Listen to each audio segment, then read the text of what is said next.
좋아요와 구독하기는 사랑입니다. 네, 안녕하십니까. 2019년 7월 25일 한 발 앞서 소식을 전하는 고품격 부동산 토크쇼 부동산 별별수다에 오신 여러분을 환영합니다. 박수! 어휴, 반갑습니다. 네, 자, 한 주 동안 무더위에 아주 그냥 몸살이던데 다들. 네, 날씨도 굉장히 습하고 습한 게 힘들어요. 그러니까 더운 말이에요. 거는 그냥 그런데 습한 네, 게. 제가 사실 지난주에 대구에 일이 있어서 좀 갔다 왔거든요. 잠깐. 데프리카? 와, 기차문 열리는데 그냥 땀 필요 없어요. 우와. 네, 그렇게 갔다 왔는데 아 진짜 덥더라고요. 네, 아지랑이가 모락모락 피어 나오는 아스팔트 위를 걸어가는 그 느낌이 진짜 예술인 것 같습니다. 제가 요새 이런 날씨에 밖에서 일하시는 분들 같은 경우는 진짜 건강 조심하셔야 될 것 같아요. 그러니까 나는 말이에요. 밖에서 일하면 죽을 것 같은데 진짜. 이러다 일사병으로 사람 죽는다는 얘기가 이래서 나오는구나 싶은. 그렇죠. 네, 특히 뚱뚱한 사람들은 더 농담입니다. 자, 오늘 첫 시간 진행해 보도록 하겠습니다. 한 주간의 부동산 소식을 전하는 별별 이슈 첫 번째 소식은요. 분양가 상한제를 확대할 거냐 또는 시장에 숨고르기 할 거냐에 대해서 지금 규제 등락 속도에 좀 변수가 생겨가는 것 같습니다. 양천, 마포, 강남 3구를 중심으로 서울 집값 상승이 주도가 됐었는데요. 정부에서 분양가 상한제, 민간 분양가 상한제를 시행하겠다라고 일단 엄포를 놓은 다음 집값 자체가 일단 거래가 많이 안 되는 것으로 이렇게 보여지고 있다. 거기에 따라서 분양가 상한제 시행 시기를 또는 발표를 조금 늦추는 조절 이야기가 나오고 있어요. 그리고 또 금융규제에 대한 재정비 얘기가 나오고 있는데 일단은 예상했던 바긴 한데 금융규제 일단 첫 번째는요. 분양가 상한제 뭐 지금 현재 분위기라면 뭐 바로 분양가 상한제 시행 카드를 내놓지는 않지 않을까 이런 생각도 드는데 선생님 어떻게 보세요? 모르겠어요. 이게 언론에서 보도하는 곳마다 얘기들이 다 달라서 기자분들마다 얘기가 좀 다른 것 같아요. 그래서 정확한 속내가 뭔지 잘 모르겠습니다. 그러니까 뭐 어느 쪽에서는 이런 반응이 나오는 것 같고 어느 쪽에서는 이런 반응이 나온 것 같고, 그러니까 지금 분양가 상한제 얘기가 나오면서 지지난주부터 굉장히 시끄러웠죠. 그래서 어떤 파장이 있을 것이냐 굉장히 다각도로 얘기들 많이 해왔고, 그렇죠. 뭐 지난 주에도 우리도 얘기하고 그랬습니다만 결국 목적하는 바를 이루지 못하고 상처뿐인 어떤 정책도 될 수 있다. 그런 부분에 대해서 고려는 하고 있을 것 같아요. 뭐 그럼에도 불구하고 추진할 수도 있다고 생각하고, 그래서 어떤 속내인지는 어떤 방향인지 앞으로 큰 방향이 무조건 간다인지 아니면 무조건 안 간다인지 이런 부분까지는 잘 모르겠습니다. 일단은 안 갈 것 같진 않아요. 가긴 가는데 지금 여기서도 얘기 나오는 거는 속도 조절 얘기거든요. 이게 왜 그렇게 생각하냐면 3기 신도시가 갑자기 발표가 생각보다 빨리 발표가 되면서 사실 3기 신도시에 대한 후폭풍이 굉장히 거셌죠. 지금 부동산 시장이 민간 분양가 상한제를 시행하겠다라고 발표하고 나서 사실상 안정화된 것처럼 보이기는 해요. 일단 난 모르겠는데. 왜냐면 거래량이 이렇게 많지 않고 네. 가격 상승폭이 둔화됐다라는 건 사실이거든. 그래서 굳이 이 상황에 민간 분양가 상한제에 대한 얘기를 발표를 해서 또다시 시장에 뭔가 변화에 대한 시그널을 줄 필요가 있을까라는 부담감도 좀 확 느껴지지 죽여야 되는 거 않을까? 아니야? 그러니까 분위기 잠잠해지려고 하는 것 같긴 하지만 네. 확 죽이기 위한 정책을 쓸 수도 있는 거잖아. 그렇죠. 물론 그럴 수도 있죠. 근데 일단 눈치 보기, 어. 정부도 숨 고르기, 어. 네 이런 걸 하는 거 아닐까? 근데 이런 이게 생각이 참 들어요. 조심스러운 게 늑대가 나타났다 아닌데 늑대가 나타났다 아닌데 이 양치기 소년처럼 되면 이런 구두 개입, 사실 어떻게 보면 구두 개입이잖아요. 그렇죠. 구두 개입으로 시장에 살짝 찬물을 끼얹은 모습이 효과적으로 작동하는 것 같다. 이렇게 지금 자평하고, 이것도 실제 자평한 건지는 모르겠어요. 왜냐하면 공식적인 코멘트가 아니라 뭐 기사에서 뭐 누구에 따르면 뭐 이런 어떤 언론사에서 뭐 그렇게 보인다 뭐 이런 식으로 얘기하는 거기 때문에 네. 그렇거든요. 근데 또 막상 지금 사실 제가 지난주에 와서도 여쭤봤지만 네. 방배동도 매물이 없다면서요. 다 없어요, 살려는 지금. 사람은 있다면서. 다 없어요. 그럼 이게 네. 둔화된 거야? 그렇죠. 아니 그렇지. 그렇진 않지. 예, 예. 네, 근데 보이기에는 그렇다는 그러니까 거죠. 그렇게 거래가 될 수가 없으니까 지금. 보이는 게 그 판단이 지금 예. 틀린 거죠. 만약에 그러니까 지금 되게 막 저도 스트레스 받는 게 스트레스 받는다는 표현은 적절하지 않다. 그러니까 계속 좀 신경이 쓰이는 게 뭐냐면 전고점을 갱신하는 단지들이 막 나오기 시작했어요. 실거래가 찍히는 맞아요. 데들이 나왔어요. 나오기 시작했어요. 이게 지금 거래하는 가격들이 찍힌 건 아니잖아요. 60일 네. 이내니까 지난 1, 2개월 이내 거래됐던 내용 중에 실거래가 신고한 애들이 나오기 시작하고 지금 거래되고 있는 애들이 얼마의 가격인 건지 분양가 상한제 떡밥이 7월 초에 나오고 나서 얘기가 나왔던 거는 분양가 상한제가 시행이 되면 가시화되면 기축들이 움직일 것이다. 그렇죠. 왜? 기축들이 희소 가치가 도드라지면서 움직일 것이다. 그 반영 이후의 거래 사례들 뭐 지난주에 뭐 얘기 들리는 거는 엘스 같은 경우는 잠시 엘스 뭐 5,000세대 가까이 되는 대단지니까. 네. 근데 거기는 뭐 토요일 하루만 10건이 거래됐다더라. 뭐 이런 얘기가 돌아요. 그럼 이게 사실 진위를 떠나서 일단 거래가 된다. 매수가 붙었다는 얘기인 건 지금 장에서 매도자 우위였을까 매수자 우위였을까 따져보면 사실 어떻게 보면 지금 매물이 없다면서요. 잠실은 더 그렇겠지. 없어요. 네. 그러면 매도 우위에서 매수자가 쫓아가면서 거래됐다는 얘기일 거고 그러면 그렇죠. 또 이것도 가격이 높게 거래된 사례일 수 있잖아요. 네. 그러니까 이런 지표들이 이제 말 그대로 확인이 되는 순간부터 또 시장의 동요, 정부의 개입. 그러니까 이게 정부도 언제 지금 지금 아마 대책들을 분양가 상한제 얘기만 꺼냈지만 분양가 상한제 대책 하나만 가지고는 뭔가 시장에 충격을 주는 건 한계가 있을 거라고 분명히 인지하고 있을 거라고 생각합니다. 네. 뭐 얘기했던 것처럼 분양가 상한제 희소가치 그럼 기준주택 움직임 그러면 분양가 상한제를 통해서 지금 분양하려고 하는 강남권의 재건축 아파트, 강북권의 인기단지의 이런 네. 후분양을 고려하고 있던 단지들에도 니네 그런 거 할 생각하지 말아라라는 식으로 선제적으로 제어를 하면서 기축이 불안하게 움직일 것을 막기 위한 어떤 대책들도 고민하고 있을 것 같아요. 아마 패키지로 같이 내지 않을까. 이게 뭐 그래서 또 종합 대책이에요, 그럼? 그렇죠. 8월에 나올지 9월에 나올지 모르겠지만 굉장히 센 뭔가 대책을 고민하고 있을 거라고 생각합니다. 하반기에는 결국은 그래서 정부가 어떻게 대응할 거냐. 그러니까 지금 움직이고 있는 이 시장 항상 보면 그래요. 지난 작년도 그렇고 재작년도 그렇고 보면 막 오르던 시절 2017년에 5월 대선 끝나고 나서부터 오르던 시절에 아주 그냥 축제야. 사람들 집값 오른다고 갖고 있는 사람들은 축제 막 기분 좋아가지고 그러다가 대책이 나오면 씨발 이게 뭐야. 거의 그런 수준으로 정부의 강력한 정책에 대해서 이건 죽으라는 소리냐 성토 비판이 이어지다가 또 다시 올라가기 시작하면 가즈아를 외치면서 춤을 추다가 또 9.13 대책이 나오니까 이건 또 뭐냐 뭐 이런 식이거든요. 그러니까 군중은 제가 볼 때 되게 이 냄비 같다 그래야 되나? 그런 속성이 있는 것 같아요. 지금도 막 올라간다 좋다 막 이런 식으로 춤추고 막 이런 사람들도 보이는 것 같습니다. 근데 또 정부는 그런 것들에 적절하게 그런 흐름을 깨기 위한 뭔가 센 것들을 준비하고 있을 거라고 생각해요. 자, 분양가 상한제에 대한 얘기가 우리 지난주에 얘기하다가 재개발 지역도 적용될 수 있다라는 얘기를 또 했었는데 네. 뭐 그 부분에 대해서 연구를 많이 하셨잖아요, 소장님. 뭐 연구를 많이 한 게 아니라 네. 정확하게 얘기를 하자면 분양가 상한제가 재개발 사업에 어떻게 작동할 거냐. 이거는 그러니까 분양가 상한제의 본질은 뭐냐면 일반 분양가를 낮게 하겠다는 겁니다. 그렇죠. 그러니까 일반 분양가를 낮게 하면 사업 시행자 입장에서 수익이 줄어든다는 거고요. 네. 수익이 줄어든다는 얘기는 사실 경험이 많아요. 우리가 관리처분 계획 수립할 때 원래 5억에 분양하려고 했어요. 근데 안 팔리네요. 그래서 4억 5천에 할인 분양할게요. 건설회사 공사비도 못 준 거 그거 지연 이자도 줘야 돼요. 그래서 이만큼 손실이 더 발생했습니다. 평균적으로 세대 하나당 뭐 1억씩 손실이 발생했어요. 조합원들이 나눠서 내야 됩니다. 관리처분 변경해야 돼요. 그 과정에서 망가진 사업장들의 사례들이 이제까지 있잖아요. 그렇죠. 그러니까 그게 이제 2010년부터 2014년까지 이제 이 재개발 사업했던 데들 재건축은 별로 없지만 이제 이런 사업장들에서 손실을 어떻게 부담했는가, 그 시절의 정비구역들은 어떻게 대응했는가, 이제 이런 사례들을 보면 이제 어느 정도 결과 나오는 거 있잖아요.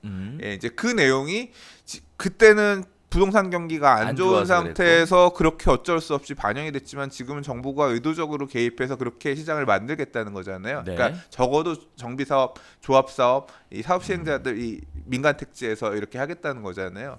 그게 재현될 가능성이 있는 거고, 그럼 그게 어떻게 됐느냐? 큰 물건 가지고 있었던 사람들은 손실분이 그만큼 많이 발생하면서 별로 안 그렇죠. 좋았고, 상대적으로 소액 물건들 같은 경우는, 그러니까 이 재개발 사업도 결국은 구조가 뭐냐면 내가 재개발 구역 안에 있는 토지, 건물들을 출자해서 이 재개발 사업에 참여하는 구조인 거거든요. 네. 그래서 이익이 많이 나, 일반 분양 수익이 많이 나서 이익이 많이 나면 1,000만 원 갖고 참여한 사람, 1억 갖고 참여한 사람, 10억 갖고 참여한 사람이 머릿수대로 나누는 게 아니라 그렇죠. 1,000만 원은 1,000만 원에 준해서 1억은 1억에 준해서 10억은 10억에 준해서 예를 들어 10% 수익이 났다라고 하면 1,000만 원짜리는 100만 원, 1억짜리는 1,000만 원, 10억짜리는 1억을 먹는 거예요. 네. 근데 하락이 발생하더라도 의도적으로 이렇게 분양 수입을 축소하는 이런 현상이 발생하더라도 마찬가지로 10%가 줄어든다 수입이 하면 1,000만 원짜리는 100만 원 더 내면 되고 1억짜리는 1,000만 원 더 내면 되고 10억짜리 1억을 더 내야 되는 거거든요. 그러니까 이런 상황에서는 큰 물건에 대한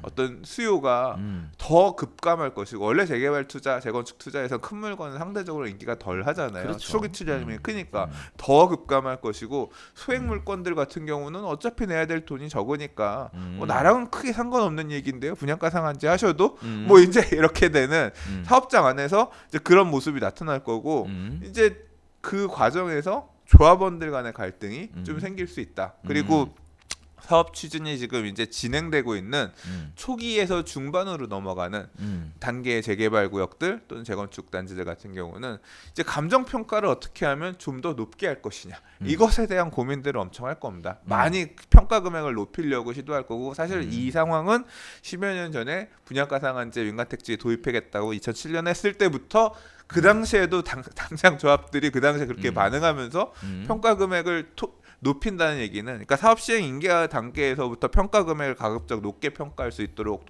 하는 이유는 토지 조성 가격, 토지의 택지비를 높게 보이게끔 해서 일반 분양가를 최대한 손실 안 보고 비싸게 내겠다는 게 깔려 있는 거잖아요. 그래서 그렇죠. 앞으로 추진하는 재개발 구역들은 그런 방향대로 갈 거고, 그래서 이 사안에 대해서 정비구역마다 정비구역 안에서도 조합원마다 이해관계들이 바뀌면서 갈등이 심화될 것이다. 이제 그런 부분들이 이제 눈앞에 다가오는. 예, 이게 되게 애매한 상황들 같은 경우는 이제 사실 사업이 이제 안 가는 단지들도 조합원들 입장에서는 진짜 억울할 수도 있을 것 같아요. 이제 특히 문제가 뭐냐면 부동산 시장 자체가 안 좋아서 분양이 잘 안 돼서 책임을 져야 한다라고 하면 납득이 가겠는데, 시장은 좋은데 정부가 못하게 해서 피해를 보게 되면 결국은 뭐 예전처럼 집단으로 어떤 법적인 조치를 강구한다든지 뭐 헌법 수원을 한다든지 이런 것도 기대가 그런 되는 것 같은데. 대응들은 개별 조합들이 다 할 거라고 생각합니다. 그렇죠. 그리고 그런 개별 조합의 판단에 대해서 뭐 이제 어떤 판결이 내려질지는 지켜봐야겠죠. 그렇습니다. 네. 자, 분양가 상한제에 대한 시장에 미치는 영향이 이렇게 크다 보니까 전반적으로 시장이 잠깐 숨고르게 하는 것처럼 이렇게 보여지는 부분도 있는 것 같아요. 두 번째 또 얘기 나눠볼 내용이 뭐냐면 그거예요. 금융에 대한 규제를 하겠다라는 얘기인데요. 일단 금융규제, 사실 금융규제 재정비 가능성에 대한 이야기를 시사를 했어요. 금융규제 뭐 할 게 있나 지금? 남아 있지 않지 않아요? 다 나오지 않았나요? 이제 겁나는 건 그거죠. 기존에 대출 받아놨던 놈들 니들 상환해, 연체 안 해줄 거야. 또는 뭐 다주택자에 대한 하면서 물건을 만들어내기 위해서 억지로 망치로 두들기는 그런 식의 어떤 규제가 나오면 네네. 이제 환장하는 거고. 상환에 대한 규제. 뭐 이제 그런 부분들이 있을 수 있을 거고 모르겠습니다. 그러니까 사실 다주택자들은 제가 이 규제 관련해서 금융 규제도 그렇지만 세제 규제도 그렇고요. 하반기 또는 이제 앞으로의 부동산 시장에 대해서 전체적으로 생각해봤던 부분이 있어요. 어제 제가 사실 밤에 저녁에 2019년 하반기 부동산 시장을 달굴 만한 뜨겁게 상승시킬 만한 요인들은 어떤 게 있나, 그다음에 하락시킬 만한 요인들은 어떤 게 있나, 이것들을 좀 부분 나눠서 유튜브 방송을 1시간 반 정도 했어요. 그랬는데 이 상승 요인, 하락 요인 중에서 하락 요인을 얘기하다 보니까 사실 지금 규제는 굉장히 세게 작동하고 있어요. 네. 집 더 사실 생각 있어요, 서울에? 돈이 무조건. 없어요. 돈이 없어요? 네. 왜 돈이 없어요? 대출 돈이 받으면 없죠. 되잖아.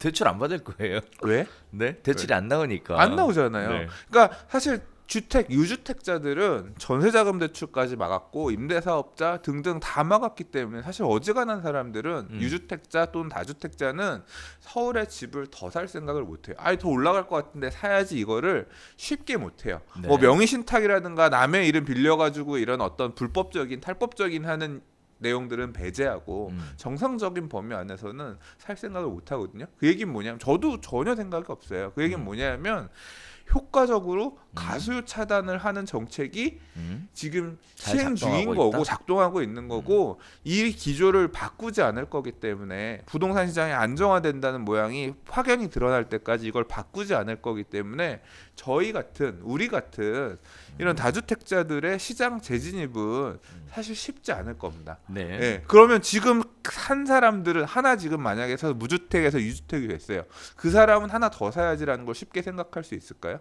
1세대 1주택 비과세를 이용해서 갈아타는 그런 목적 정도 아니면 마찬가지로 더 사는 건 어려울 거란 말이에요. 네. 그러면 앞으로 시장에 남아 있는 수요자들, 그러니까 지금 시장에서 불안해가지고 지금이라도 사야 되는 거 아니야? 더 비싸게 오르기 전에 사야 되는 거 아니야? 이런 조급함을 가지고 있는 사람들은 누굴까 생각해 보면 사실 결국은 그 수요가 엄청 무한히 많을 것 같지만 그렇게 무한히 많은 건 아니라는 얘기예요. 그러니까 이 하반기에 우리 같은 이 가수요들은 적절하게 지금 차단하는 정책이 작동하고 있고 결국은 심리인데 이 지금 불안한 앞으로 지금 집을 사야 될까 말아야 될까 올라가는 금액을 받아줘야 될까 말아야 될까라고 하는 이 사람의 심리들만 적절하게 잘 끊어낼 수 있는 정책이 만들어진다라고 하면 의외로 또 잘 방어를 하면서 이게 지금 뭐 10년 20년을 보는 긴 정책을 지금 만들어야 되는 게 아니잖아요. 예, 그 심리들 그 남아 있는 수요들이 지금 막 올라가려고 하는 그 비싼 주택을 사실 받아 먹어주지 않으면 시장은 안정화될 수 있는 거거든요. 그러니까 그런 부분에 대한 고민을 잘 해서 그러니까 결국 그렇게 해서 몇 개월, 6개월, 1년 방어하고 이렇게 하다 보면 이제 또 언젠간 또. 그러니까 지금 저는 사실 되게 네. 찝찝하고 불안한 부분이 뭐냐면 네. 이 결국 부동산이라고 하는 거는 이 어떤 거시 경제 우리나라의 경제 전반하고 맞물려 돌아가는 게 아니거든요. 따로 노는 건 아니거든요. 예, 거시 경제가 안 좋은데 우리나라 부동산만 미친 듯이 올라 그런 거 있을 수가 없다고 생각해요. 네. 결국은 이게 기아가 어떻게 맞물리니 기업이가 어떻게 다르냐에 따라서 경제가 어떻게 돌아가고 부동산이 어떻게 후행하는 이런 부분들은 지역에 따라 좀 차이가 있을 수 있지만 그러니까 IMF가 오니까 부동산 폭락하는 거고 금융 위기가 오니까 서울 수도권의 부동산이 바로 반영을 했던 거잖아요. 그런 것처럼 그런 거시적인 외부적인 요인들이 되게 큰데 그런 요인들이 이렇게 낙관할 수만은 없는 그런 지금 상황으로 가고 있다는 게 계속 지금 불안한 상황이고 그런 하에서는 저는 군중은 진짜 냄비 근성이 있다고 생각하는 게 샥샥 바뀌어요. 뭐 더 투자할 데가 없어 생각하다가 야씨 금을 모아야 되는 상황인데 나라가 힘들어서 무슨 부동산 이렇게 되면 아이고 통장에 돈 넣어놔야죠. 이렇게 사람들은 갑자기 어디서 투자할 데 없다가 갑자기 이렇게 싹 바뀔 수 있는 게 군중이란 말이에요. 무주택자분들도 지금 쫓아가서 뭐 사야 되지 생각하다가 경기가 이렇게 안 좋아요. 그러면 무슨 소리예요. 안전한 내 보증금을 챙길 수 있는 전세 살아야죠. 이렇게 탁 바꿀 전세도 보증금 안심할 수 없어요. 월세로 가야죠. 보증금 최소하고 월세 내면서 금리도 이렇게 갈 수도 있단 말이에요. 그렇기 때문에 저는 사실 이제 그런 부분들이 그러니까 그 글로벌 확장세 이런 부분들이 글로벌 확장 동력이 점차 이제 좀 사라지고 있다. 그러니까 이렇게 계속 상승하던 부분들이 어느 정도 일정 부분 지금 좀 가라앉을 시기가 오지 않았느냐. 뭐 지금 미국에 잘 나가던 스타트업 기업들 계속 뭐 이런 데들도 보면 심지어 넷플릭스 이런 회사도 요새 이제 매출 이 성장의 한계에 다다랐나 이런 얘기 나온다고 그러면서 뭐 하고 우버 같은 경우도 니들이 그 정도의 회사 가치를 받을 만한 수익을 낼 수 있는 데냐 이제 어떤 비판들이 나오면서 이제 힘들어지는 모습. 그러니까 4차 산업혁명과 맞물려서 막 되게 고평가되던 지역 어떤 기업들 이런 데들도 좀 축소되고 있거든요. 그러니까 이제 그런 부분들까지 다 맞물려서 경제가 다시 이제 축소 국면으로 돌아가기 시작한다라고 하면 그 시점에 이런 수요층들은 당연히 집을 더 사야 될까 해서 조금 보자 이런 식으로 갈 수 있고 그게 1년일지 2년일지 3년일지 모르겠지만 그런 시점까지 정부가 남아있는 수요층들의 불안감들을 잘 이렇게 다스려 좀 어루만져줘가면서 잘 대책을 세우면 안정적으로 좀 또 이 잘 대비할 수 있는 어떤 그런 가능성도 있지 않을까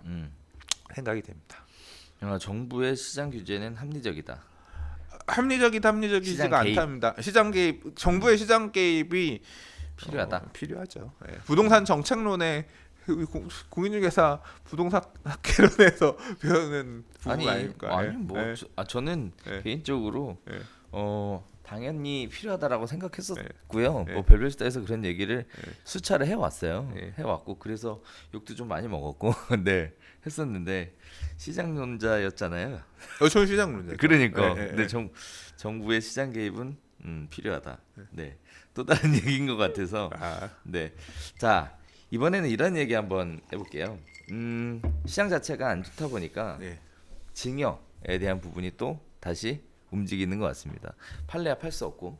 근데 좀 전에 얘기 잠깐 이어서 하면 왜? 시장론자의 변심 이런 게 아니라 변심 예. 얘기는 아니고 시장이라고 하는 게 시장만 놓고 있으면 당연히 작동을 하지 않기 때문에 정책이 당연히 보조가 돼야 되는 건 맞는 건데 사실 이번 정부에서는 굉장히 직접적인 개입으로 방향을 잡아가지고 사실 직접적으로 구속하면서 개입을 했잖아요. 근데 이 그렇죠. 방향에서 사실 시장 기능을 활성화시킨다고 되받고 할 수 없는 거예요. 그래서 이 방향에서는 더 갈 수밖에 없고 정부 입장에서 다른 카드가 없습니다. 제가 볼 때도 예, 제가 만약 그렇다고 하더라도 결국은 더 이런 방식으로 그러니까 이 그런 거 있잖아요. 저 가고 있는 행인의 잠바 이 외투를 벗기기 위해서 어떻게 할래? 찬바람을 쐬겠다 아니면 뜨거운 햇빛을 그렇죠. 하겠다 그거의 차이인 건데 바람을 불었는데 지금 와서 햇빛을 할 수 없는 그런 상황인 거예요. 바람을 더 세게 불어가지고 옷을 날리게끔 할 수밖에 없는 상황인 거죠. 그러니까 뭐 그 부분에서 되받고야 된다는 상황이 아니기 때문에 예, 저는 이해한다 그런 얘기입니다. 사실 예, 문재인 예. 정부 초기에는 예. 부동산 정책에 대한 100년 대계 같은 걸 만들어 보고자 굉장히 좀 긴 안목의 정책들을 쏟아내고 생각들을 하고 플랜을 짜고 이런 식의 준비들을 많이 해왔던 것 같은데 실제 하고 있어요. 예를 들자면 주거복지 로드맵이라든가 네. 그래서 주거복지 로드맵에서 얘기하고는 배려계층, 청년, 뭐 사회적 약자, 노령층 이런 분들을 위한 주택 임대주택 공급이나 이런 것들의 신혼부부 특별 공급 이런 부분들 어쨌거나 로드맵 세워가지고 하고 있고 그렇죠. 그런 부분을 소홀히 하고 있지 않다고는 생각해요. 예. 하고 있는데 근데 이제 싹 메인 민간 묵힌 거지. 메인 민간 시장이 이렇게 엇돌아가고 있기 때문에 그 네. 부분에 대해서 사실 이제 불만들이 뭐 각자 다 있는 거겠지만요. 예. 네. 자, 그래서 이제 가장 많이 다뤄지는 얘기가 정부하고 이제 시장의 힘겨루기 아니냐 이런 식의 이야기들이 나오는데 아무튼 지켜봐야 될 내용인 것 같습니다. 뭐 어떻게 될지 어떻게 알겠어요? 네. 민간은 어떻게든 정해진 법화에서 빠져나갈 구멍이 있나 없나 따져가면서 구멍을 찾을 것이고 또 이게 그게 부동산 가격을 불안하게 하는 요인이 될 것 같으면 또 불안하게 만들면 그 구멍을 막으려고 할 것이고 창과 방패의 싸움이 또 계속 이어지지 않을까 생각됩니다. 네, 그렇습니다. 첫 번째 우리 시장에 관련된 이야기 잠시 나눠봤고요. 분양가 상한제하고 그 다음에 종합대책에 관련된 얘기, 금융규제가 재정비 된다는 얘기, 뭐 이런 식의 이야기를 잠시 나눠봤는데 뭐가 튀어나올지는 모르겠습니다만 아무튼 뭔가 나오면 또 시장에 큰 변수가 있는 것은 분명해 보입니다. 대본에 없는 얘기인데 진짜 길게 별 얘기 다 했네. 그러니까 말이에요. 부동산 시장의 이슈가 다양하지 않아서 특별히 나눌 이야기는 없지만 어쨌든 오늘도 수장님이 화려한 언변으로 시간을 많이 잡아주셔서 무사히 방송 물량을 뽑은 것으로 오늘 자축하면서 네. 네. 자, 오늘 인사드리도록 하겠습니다. 네, 함께 해주신 여러분 진심으로 감사드리겠고요. 저희는 다음 주에 새로운 소식으로 찾아뵙도록 하겠습니다. 감사합니다.